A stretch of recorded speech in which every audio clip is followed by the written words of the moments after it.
வணக்கம். இன்று நாம் அனுராதபுரம் பேரரசின் எழுச்சி பற்றி பார்க்கலாம். முந்தைய பகுதியில் நாம் பார்த்தது என்ன? ஒரு சிறிய தீவாக இருந்த ஸ்ரீலங்கா, அந்த தீவிற்கு முதலில் வந்த மனிதர்கள் பழங்குடி மக்கள். பின்னர் வந்ததாக கூறப்படும் பிரின்ஸ் விஜயா பற்றிய கதையை முந்தைய காணொளிகளில் பார்த்தோம். ஆனால் விஜயனின் வருகைக்கு பிறகு இலங்கையின் வரலாறு அங்கேயே நின்றுவிடவில்லை. அதற்கு பிறகு அந்த தீவில் ஒரு பெரிய மாற்றம் ஆரம்பமாகிறது. அந்த மாற்றத்தின் மையமாக உருவான நகரம்தான் அனுராதபுரா என்று அழைக்கப்படும் ஒரு நகரம். இந்த நகரம் வெறும் ஒரு நகரம் அல்ல. பல நூற்றாண்டுகள் இலங்கையின் அரசியல், மதம், கலாச்சாரம் ஆகிய அனைத்திற்கும் இதுவே மையமான நகரமாக இருந்தது. இவை அனைத்தும் வளருவதற்கு இந்த நகரம் துணை புரிந்தது. அனுராதபுரத்தின் வரலாறு கிமு 4ஆம் நூற்றாண்டிற்கு முன்னரே தொடங்குகிறது என்று பல வரலாற்று ஆய்வுகள் கூறுகின்றன. ஆரம்பத்தில் இது ஒரு சிறிய குடியிருப்பாக இருந்திருக்கலாம் என்றும் கூறப்படுகிறது. ஆனால் காலப்போக்கில் இது ஒரு பெரிய நகரமாக வளரத் தொடங்கியது. இந்த அனுராதபுரம். இந்த நகரம் வளர காரணமாக இருந்த முக்கியமான விஷயம் என்னவென்று தெரியுமா? அதுதான் நீர். இலங்கையின் வடக்கு மற்றும் மத்திய பகுதிகளில் மழைக்காலம் மிகவும் குறைவாக இருக்கும். ஆனால் விவசாயம் செய்ய நீர் என்பது மிக அவசியம் என்பது நீங்கள் அனைவரும் நன்கு அறிந்தது. அதனால் அந்த காலத்து அரசர்கள் மிகவும் பெரிய அளவில் நீர்ப்பாசன அமைப்புகளை உருவாக்க ஆரம்பித்தனர். அந்த நீர்ப்பாசன அமைப்புகள் மூலம் விவசாயம் பண்ணலாம் என்று அவர்கள் கருதினார்கள். பெரிய ஏரிகள், கால்வாய்கள் மற்றும் நீர் சேமிப்பு அமைப்புகள் கட்டப்பட்டன.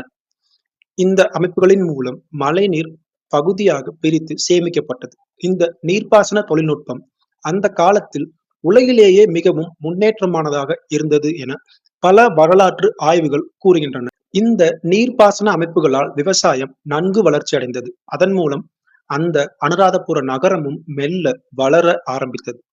அனுராதபுரம் மெதுவாக ஒரு பெரிய அரச நகரமாக மாறியது. அந்த பெரிய அரச நகரத்தில் அரண்மனைகள் இருந்தன, கோவில்கள் இருந்தன, சந்தைகள் இருந்தன. ஆயிரக்கணக்கான மக்கள் அந்த நகரத்தில் வாழ்ந்தனர். இந்த நகரத்தின் வளர்ச்சியில் மிகவும் முக்கியமான மாற்றம் ஒன்று நடந்தது. ஆரம்ப காலங்களில் ஒரு நகரம் வளரத் தொடங்குகிறது என்றால் கண்டிப்பாக இந்த மாற்றம் எல்லா நகரங்களிலும் நடக்கும். அதுதான் மதம் தொடர்பாக நடந்த மாற்றம். அந்த காலத்தில் இந்தியாவில் ஒரு மிகப்பெரிய பேரரசு ஒன்று இருந்தது. அதுதான் மௌரிய பேரரசு. மௌரிய பேரரசை பற்றி நீங்கள் ஏற்கனவே அறிந்திருப்பீர்கள்.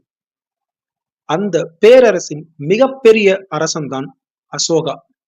அசோகன் ஆரம்பத்தில் ஒரு போர் மன்னராக இருந்தார். ஆனால் பின்னர் அவர் புத்த மதத்தை ஏற்றுக்கொண்டார். புத்த மதத்தை ஏற்றுக்கொண்ட பிறகு போர் தொடுக்க முடியாது அல்ல, ஏனெனில் புத்தம் அமைதிக்கு வழிவகுக்கும். அதன் பிறகு அவர் புத்த மதத்தை பல நாடுகளுக்கு பரப்ப முயற்சி செய்தார். அந்த முயற்சியின் ஒரு பகுதியாக அவரது மகன் மகிந்தா இலங்கைக்கு அனுப்பப்பட்டார், புத்த மதத்தை இலங்கையில் பரப்புவதற்காக. மகிந்தர் இலங்கைக்கு வந்த பொழுது புத்த மதம் இலங்கையில் ஏற்றுக்கொள்ளப்பட்டதாக கூறப்படுகிறது. இந்த நிகழ்வு இலங்கையின் வரலாற்றில் ஒரு மிகப்பெரிய திருப்பு முனையாக மாறியது.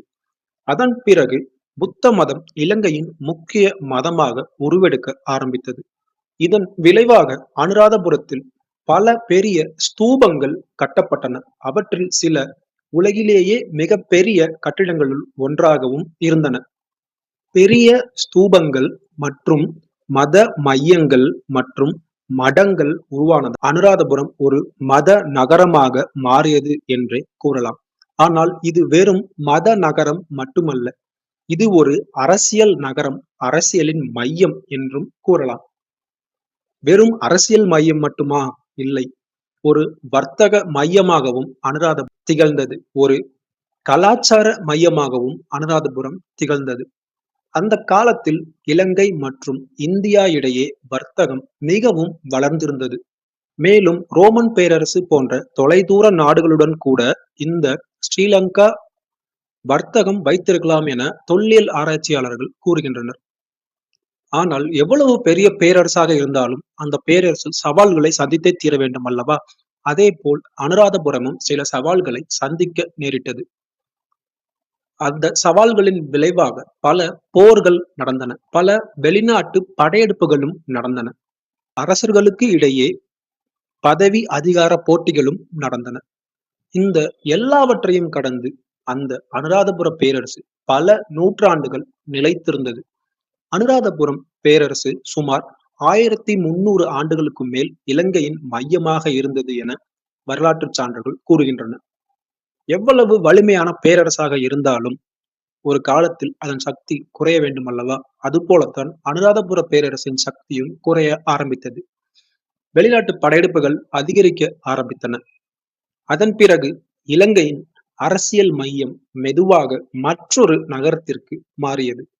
அந்த மற்றொரு நகரம் என்ன நகரம் என்று உங்களுக்கு தெரியுமா? அந்த மற்றொரு அரசியல் மையமாக மாறிய நகரம்தான் வளர்க தமிழ், வாழ்க தமிழ். நன்றி.